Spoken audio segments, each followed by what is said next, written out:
इस स्टेज पे डॉक्टर आप हमें बताइए, पेरेंट्स को वरी करना एक्चुअली शुरू करना चाहिए या डॉक्टर के पास ले जाना चाहिए? और something called therapy is what I have heard, in different चीज़ों को लेकर डिफरेंट थेरेपीज होती हैं, उनका क्या प्रोसेस रहता है, किस वक्त स्टार्ट करना चाहिए?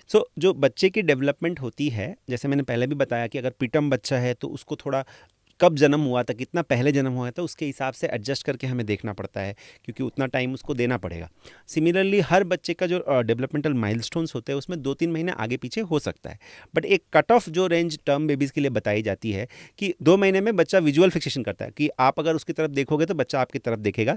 3 महीने में बच्चे को सोशल स्माइल आना चाहिए। 6 महीने में बच्चे को हेड कंट्रोल आ जाना चाहिए। जनरली 4 महीने से ही बच्चे का हेड कंट्रोल मतलब गर्दन सीधी हो जाती है, बट 6 महीने तक बच्चे को गर्दन सीधा हो जाना चाहिए।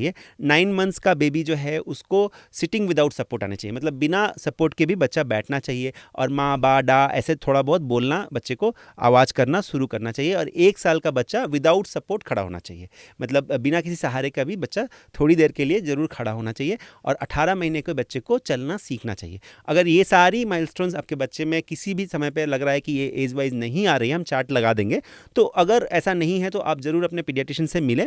जैसे मैंने बताया काफ़ी सारी चीज़ें देखनी होती है। ये एक तरह से मैंने एक पॉइंटर दे दिया, एक तरह से आपको समझा दिया कि इस समय पे आपको हेल्प लेने की ज़रूरत है, और ज़्यादा वेट नहीं करें, हेल्प लें और डॉक्टर ही आपको बताएंगे कि अब आपको आगे क्या करना है। आप कुछ अपने से तरफ से बच्चे को मदद कर सकते हो, या फिर कुछ जांच करानी है, या फिर कुछ और हम स्टेप्स ले सकते हैं, वो उस सिचुएशन में डॉक्टर आपको बताएंगे। तो ये जो एक तरह से मार्कर है या रेड फ्लैग साइंस हम बोलते हैं, इस समय पे हमें समझना होता है कि हमें थोड़ी मदद की ज़रूरत है डॉक्टर की तरफ से।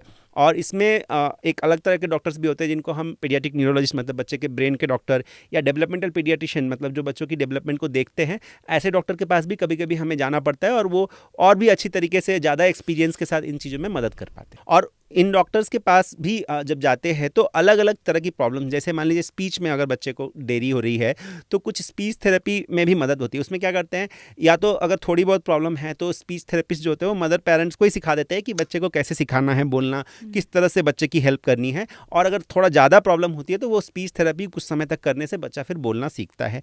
साथ ही साथ कई बार हियरिंग का भी हम असेसमेंट करते हैं कि बच्चा सुन पा रहा है कि नहीं। जैसे मैंने बताया कि जन्म के तुरंत बाद ही मैंने बताया था कि 48 आवर्स, मतलब पहले 2 दिन में या 1 वीक के अंदर, कम से कम 1 महीने के अंदर तो हमें बच्चे की हियरिंग चेक कर लेनी चाहिए। क्योंकि अगर बच्चा साउंड नहीं सुन रहा है, आवाज़ को नहीं सुन पा रहा है, तो आप बिना टेस्टिंग के तो जान नहीं सकते उतने छोटे बच्चे से। तो उस टाइम पे हियरिंग टेस्टिंग हम कर लेते हैं अगर बच्चे को बोलने में देरी हो रही है। सिमिलरली अगर बच्चे को कहीं और डिले है तो उस हिसाब से थेरेपी करनी पड़ती है, ऑक्यूपेशनल थेरेपी, या फिर बिहेवियरल में कुछ प्रॉब्लम अगर दिख रही है तो उस बिहेवियर थेरेपी। ये सब अलग अलग तरह की थेरेपी है जो आपके पीडियाट्रिशियन या जो डॉक्टर हैं वो आपको गाइड करेंगे कि इन थेरेपी की ज़रूरत है या नहीं, और उसके हिसाब से हम थेरेपी करते हैं। और थेरेपी में भी थोड़ा टाइम लगता है, मतलब 3 महीने तो कम से कम लगता है किसी भी चीज़ को बदलने में, बच्चे में इंप्रूवमेंट दिखने में। तो उतना हमको पेशेंस, थोड़ा धैर्य रखना पड़ता है।